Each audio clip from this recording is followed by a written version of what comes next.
Hola, mi nombre es Alejandro Datas y voy a explicaros esta octava parte de Fundamentos de Sistemas Electroquímicos del tema 3 de almacenamiento de energía, que forma parte de la asignatura de Sistemas de Energía del grado de Teleco. Vamos a explicar los fundamentos de electroquímica que luego veremos que son aplicables a sistemas electroquímicos, entre los que se encuentran, pues, por ejemplo, el almacenamiento de hidrógeno, el almacenamiento en baterías de ion litio, de plomo ácido, de sodio azufre o baterías redox, que las veremos con más detalle en la siguiente parte. Primero vamos a ver lo que es una reacción redox, que es el fundamento de muchas de las tecnologías de almacenamiento electroquímico. Entonces, una reacción redox existe un agente reductor, en este caso identificado con la letra A, que tiene un exceso de carga, en este caso 2 electrones. Entonces, el agente reductor va a reaccionar con lo que se denomina un agente oxidante, en este caso identificado con la letra B. El agente reductor va a entregarle los electrones al agente oxidante, ¿de acuerdo? Y en este proceso se dice que el agente reductor se oxida, ¿de acuerdo? De forma que la oxidación es la pérdida de electrones. Y el agente oxidante se dice que se reduce, es decir, que la reducción es la ganancia de electrones, ¿de acuerdo? Entonces, al final, los estados resultantes son que el agente reductor es el agente oxidado, está en un estado oxidado, y el agente oxidante va a estar en un estado reducido.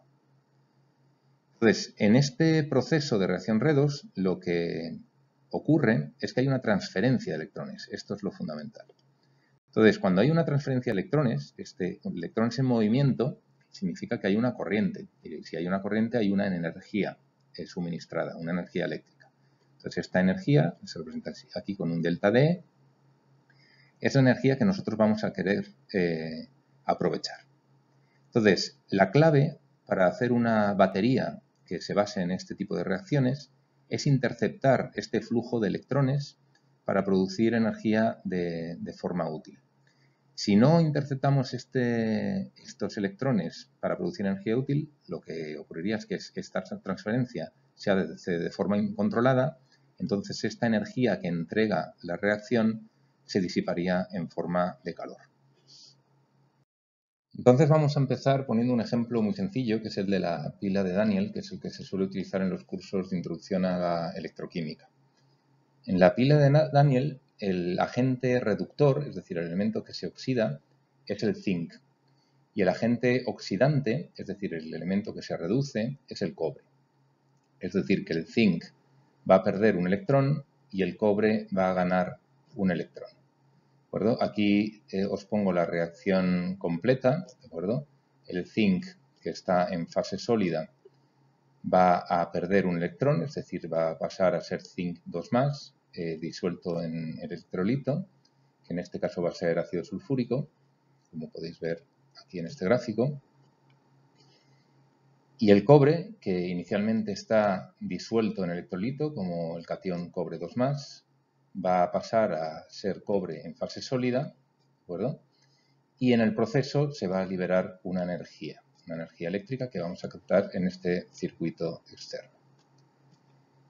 Entonces, en esta pila se establece en dos reacciones, ¿de acuerdo? La de oxidación, que tiene que ver con la pérdida de dos electrones del zinc, que es el zinc el que se va a oxidar, y la de reducción, que tiene que ver con la ganancia de dos electrones del catión cobre, que está disuelto en el electrolito, que es el que se va a reducir. Entonces, estas reacciones son las de descarga, ¿de acuerdo? Siempre hablaremos de las reacciones de descarga y para funcionar como almacenamiento, pues sería una reacción reversible en la cual, pues, también existiría la reacción inversa de carga, pero siempre hablaremos de la descarga por simplificar. Entonces, en este ejemplo, el ánodo se define como el elemento que pierde los electrones durante la descarga, es decir, que sería el zinc, y el cátodo es el elemento que gana los electrones durante la descarga, ¿de acuerdo? En este caso, el cátodo sería el cobre. Existe una regla mnemotécnica para recordar esto. Del inglés se suele decir que an ox and cat red, ¿de acuerdo? Teniendo en cuenta que an ox es decir un buey y cat red un gato rojo, ¿de acuerdo? Un buey es el que se oxida, el gato rojo es el que se reduce. Bueno, es simplemente una regla mnemotécnica. Entonces, para obtener energía útil, es decir, que este delta D sea energía que nosotros podemos aprovechar, esta pila de Alain lo que hace es separar las reacciones, ¿de acuerdo? De esta manera que podéis ver en esta figura, ¿de acuerdo? Separa un tanque donde se produce la reacción de oxidación del zinc y otro donde se produce la reacción de reducción del cobre, ¿de acuerdo? Y hay un puente salino aquí que los conecta para equilibrar las concentraciones parciales en el electrolito, en este caso pues sería ácido sulfúrico. Entonces, de esta manera, pues esta transferencia de electrones entre las subreacciones, es decir, aquí se liberan 2 electrones y aquí se vuelven a capturar, solo pueden ocurrir a través de este cable que conecta los 2 electrodos. Entonces, como estamos conduciendo la corriente a través de un cable, pues nosotros podemos aprovechar para poner aquí nuestra carga y entonces hacer un trabajo útil, ¿de acuerdo? Si no lo hiciésemos así, es decir, si echamos cobre y zinc a un electrolito, simplemente se haría una reacción exotérmica en la que se produciría mucho calor, ¿de acuerdo? Porque esa transferencia de carga se está haciendo de forma descontrolada, interna en la reacción, entonces al final toda esa energía se disiparía en forma de calor. ¿Verdad? Esto es una forma de hacer esa reacción selectiva y aprovechar la energía útil. Entonces podemos hacer el diagrama que hemos venido utilizando para todas las tecnologías de almacenamiento, en el cual tenemos una potencia eléctrica de entrada, que es la energía eléctrica que queremos acumular, donde se hacen unas reacciones que serían en este caso las inversas de las que aparecen en la descarga, porque como os he dicho antes siempre hablamos de reacciones de descarga, para pasar de un estado de baja energía a otro estado de alta energía, ¿de acuerdo?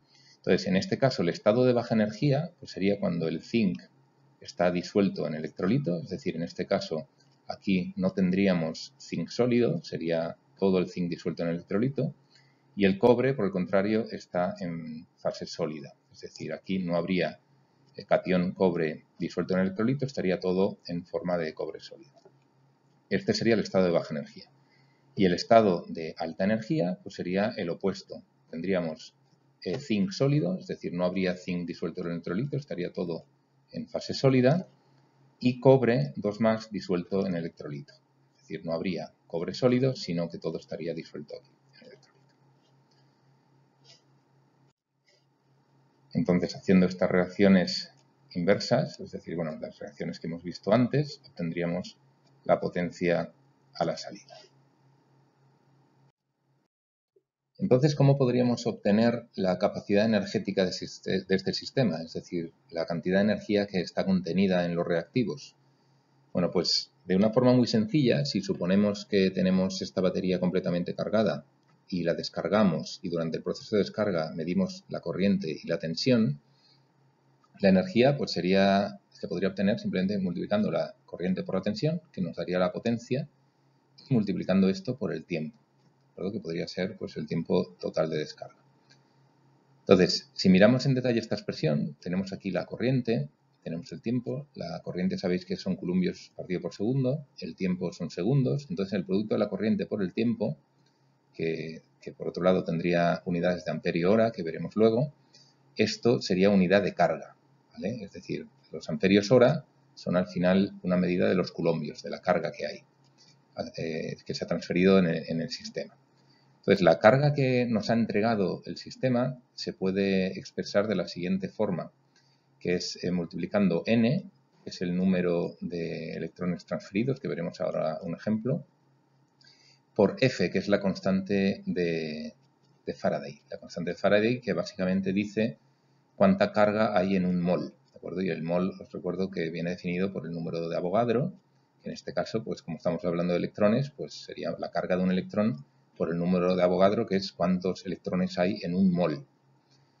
¿De acuerdo? Entonces, pues n veces por F sería la carga total. Entonces, si sustituimos en esta expresión, obtenemos al final pues esta expresión en vatios hora partido por mol, donde, bueno, lo único que hay que tener en cuenta es que veníamos de unidades del sistema internacional, es decir, julios, entonces hay que pasar a vatios hora dividiendo por los segundos que hay en una hora. ¿De acuerdo? Entonces son 3600 segundos en una hora, entonces obtenemos esta expresión NFV dividido por 3600 vatios hora dividido por mol, es decir, estamos dando la energía por cada mol de reactivo. Entonces, el valor de N básicamente dice cuántos electrones transfiero por cada mol de reactivo. Ahora veremos un ejemplo.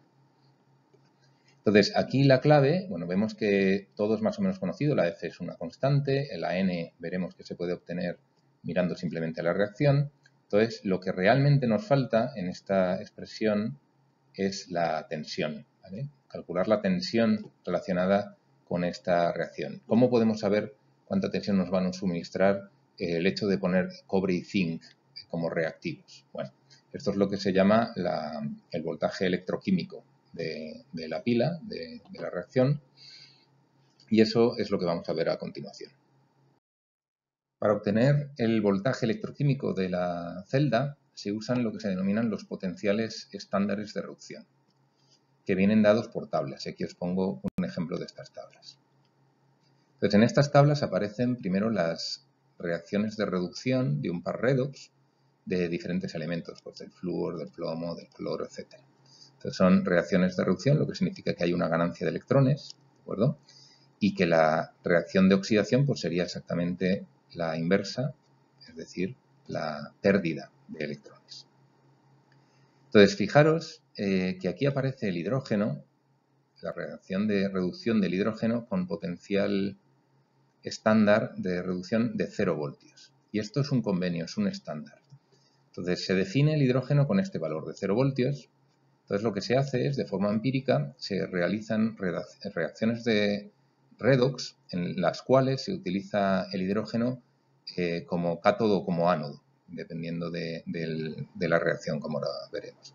Entonces, si por ejemplo utilizamos el litio es un elemento que se oxida muy fácilmente, es decir, que la reacción que se da más fácilmente es la de oxidación, es decir, la inversa, la que aparece en este sentido.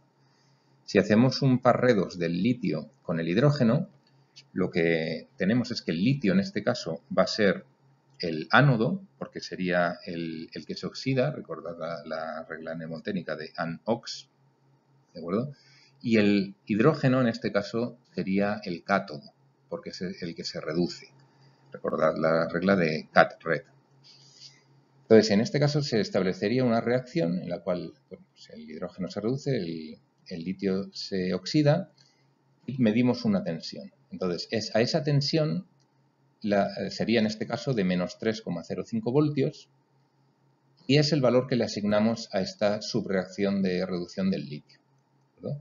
Porque, por definición, hacemos que el hidrógeno, la subreacción del hidrógeno, tiene un valor de 0 voltios. De acuerdo, si ahora hacemos lo mismo, pero por ejemplo hacemos un par redox con el flúor y con el hidrógeno, en este caso, como el flúor es un elemento que se reduce muy fácilmente, pues la reacción de reducción se daría en el flúor, es decir, el flúor actuaría como cátodo, y el hidrógeno en este caso, pues actuaría como ánodo, porque es el en el cual se produciría la oxidación. Es decir, a diferencia en el caso anterior, el hidrógeno en este caso se oxidaría, es decir, se daría la reacción inversa de la que aparece en esta tabla. Bueno, pues si hacemos esta reacción redox, lo que obtendríamos es 2,87 voltios, ¿de acuerdo? Y entonces es el valor que asignamos a esta subreacción de reducción del flúor, ¿de acuerdo? Porque, de nuevo, por definición, hemos dicho que el hidrógeno, la reacción de reducción del hidrógeno tiene 0. Bien, entonces así se construye esta tabla, es decir, haciendo pares redox en los cuales siempre el hidrógeno actúa o bien como ánodo o como cátodo. ¿De acuerdo? Actuará como ánodo para todo lo que quede por arriba, porque como lo de arriba se reduce fácilmente, todo por aquí arriba serían cátodos, ¿de acuerdo? Y el hidrógeno no sería un ánodo. Y actuaría como cátodo para todo lo que quede por abajo, ¿de acuerdo? Porque como lo de abajo se oxida fácilmente, es decir, serían todo ánodos en comparación con el hidrógeno, pues el hidrógeno en ese caso sería un cátodo. Es decir, de forma sencilla, cuando hacemos un par redox cogiendo elementos de esta tabla, siempre el que quede arriba va a ser el cátodo y el que quede abajo va a ser el ánodo. Bueno, entonces la propiedad que cumplen estas reacciones es que si yo ahora hago una reacción del flúor con el litio, ¿de acuerdo? Podremos sumar los potenciales estándares de reducción. Entonces sabremos el potencial total de la celda electroquímica que se formaría entre el flúor y el litio, en este caso. ¿De acuerdo?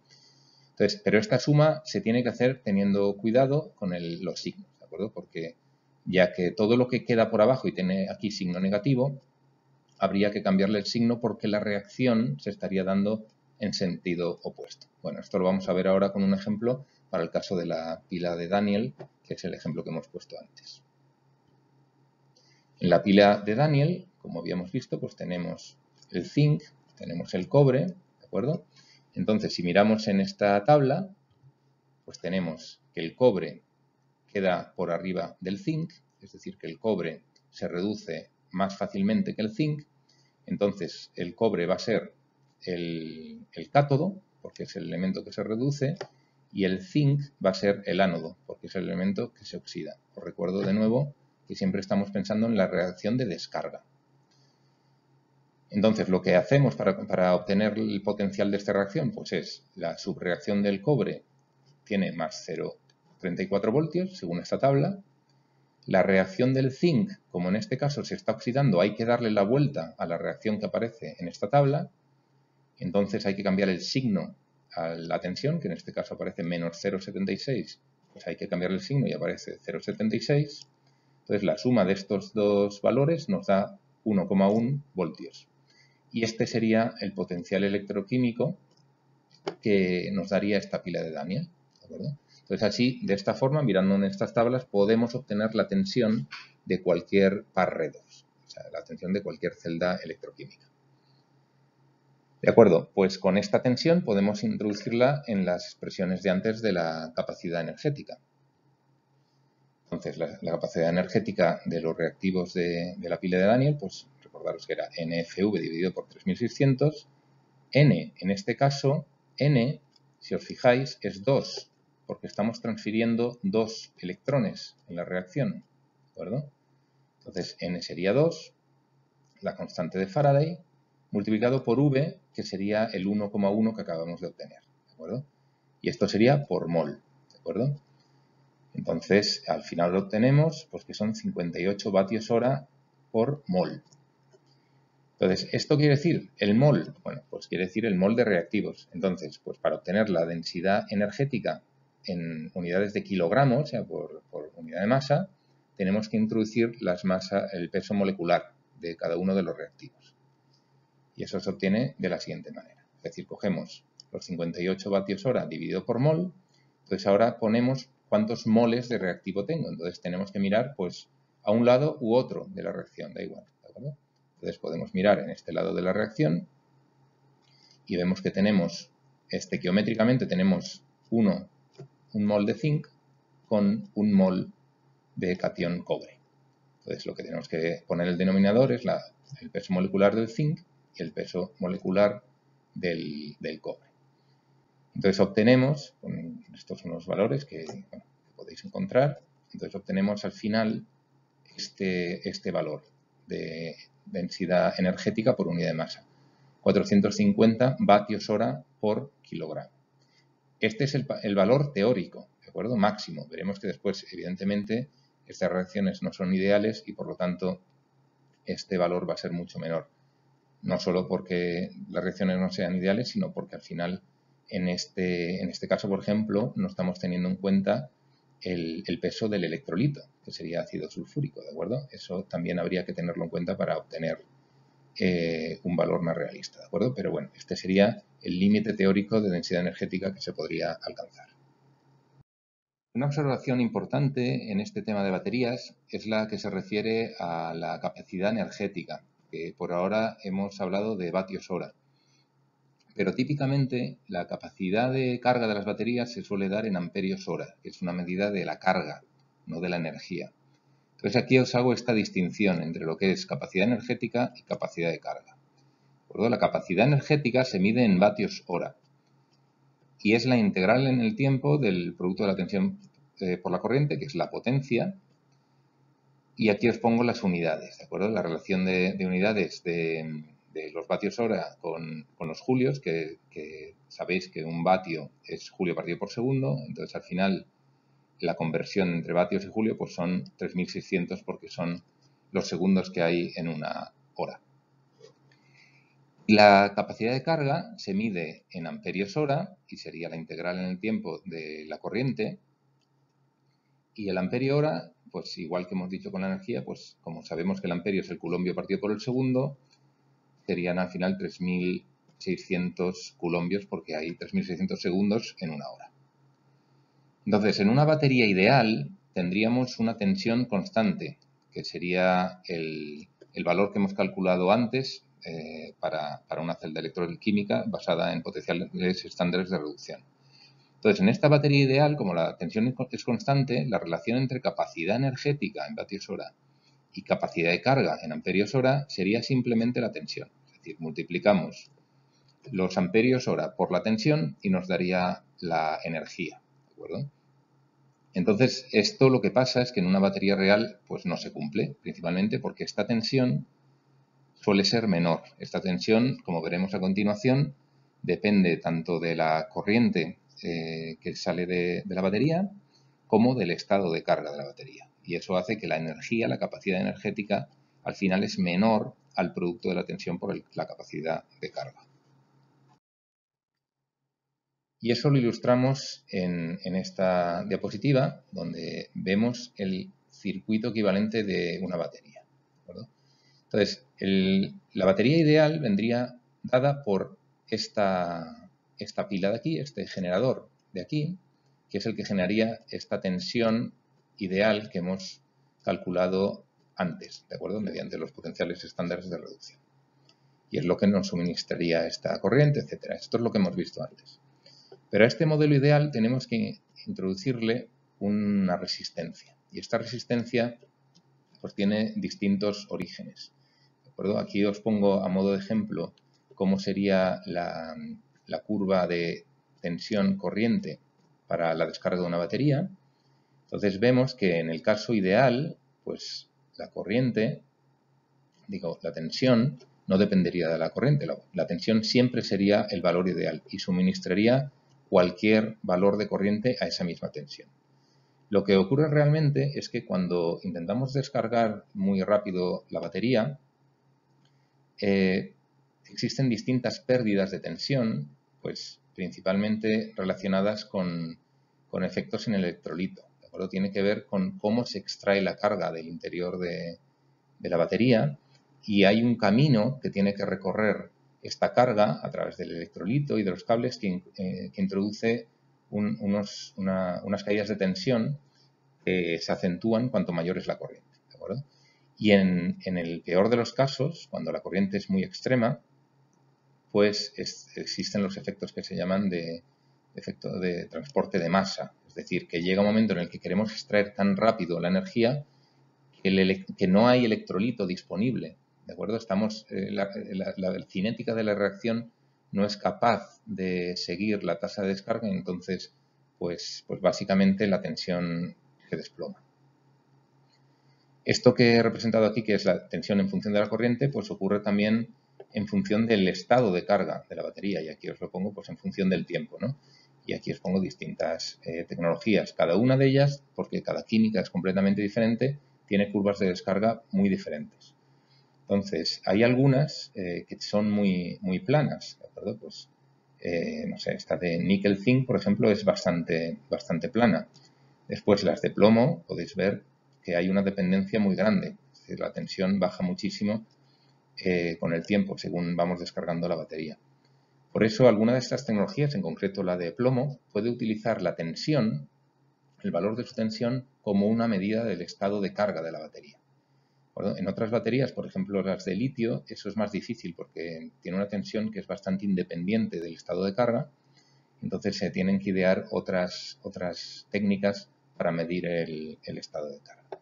Pero bueno, esto es simplemente para ilustraros cómo se desvía una batería real del caso de una batería ideal que hemos visto en los casos anteriores. Aquí os hago una distinción entre dos categorías de baterías que se denominan las primarias y las secundarias. Las primarias son las que no son recargables, es decir, que solamente tienen el ciclo de descarga. Entonces, en esta categoría entrarían las pilas alcalinas a las que estamos acostumbrados, ¿de acuerdo? Se denominan alcalinas porque la reacción que se hace entre el ánodo de zinc y el cátodo de óxido de manganeso se hace en un medio básico, que es hidróxido potásico. Entonces, estas pilas pues, tienen la tensión de 1,5 voltios y una densidad energética bastante elevada de 145 vatios hora por kilogramo. Estas baterías, por ejemplo, las que son de disulfuro de litio y hierro, que usan ánodos de litio y cátodos de disulfuro de hierro, son una alternativa a las pilas alcalinas, que principalmente tienen la ventaja de tener una densidad energética mayor, pero bueno, después tienen otros problemas de seguridad.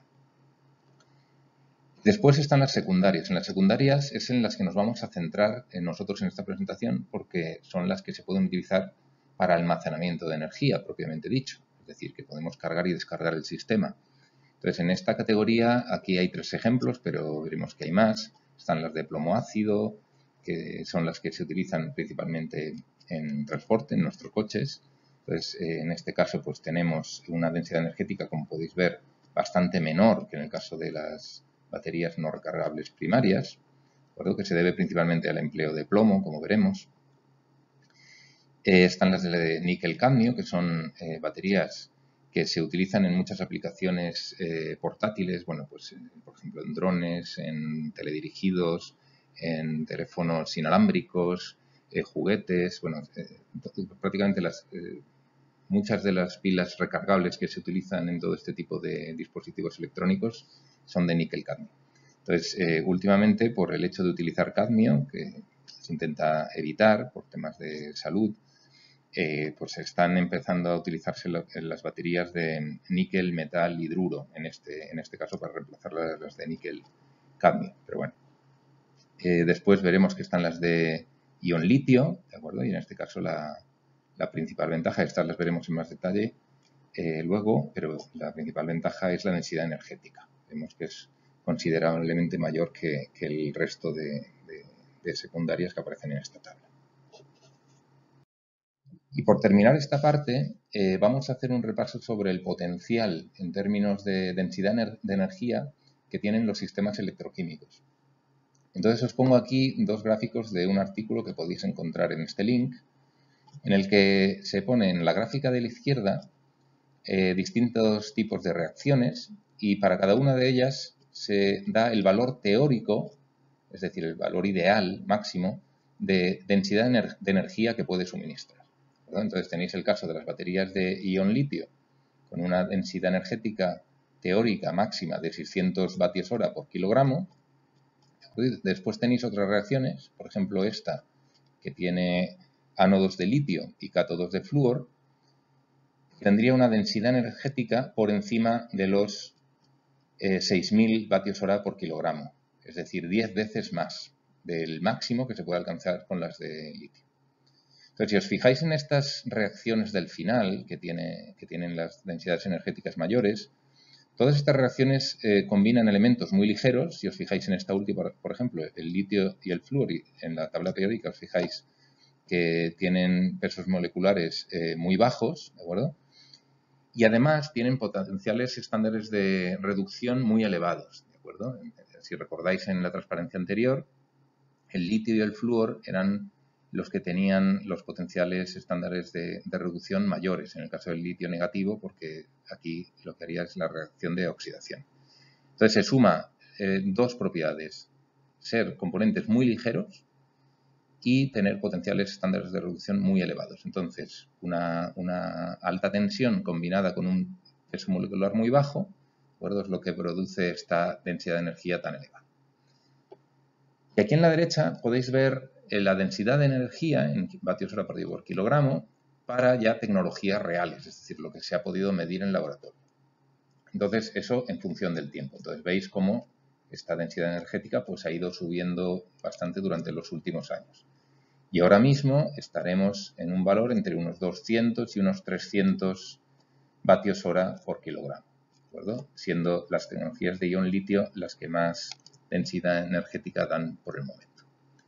Entonces, si comparáis esta gráfica de la derecha con la de la izquierda, podéis ver dónde estamos realmente en cuanto al potencial de esta tecnología. Porque voy a dibujar la línea por donde están estas tecnologías, en torno a 200 vatios hora por kilogramo. Entonces, fijaos que el potencial, ya solo para las de ion litio, que es con la que estamos comparando, estamos más o menos a la mitad de su potencial. Y estamos, vamos, prácticamente en menos de un 5% para el potencial de otras tecnologías como pudiesen ser estas. Por ejemplo, la penúltima, es lo que se denominan baterías de litio-aire, porque utilizan oxígeno, ¿de acuerdo? Entonces, aquí el potencial es enorme.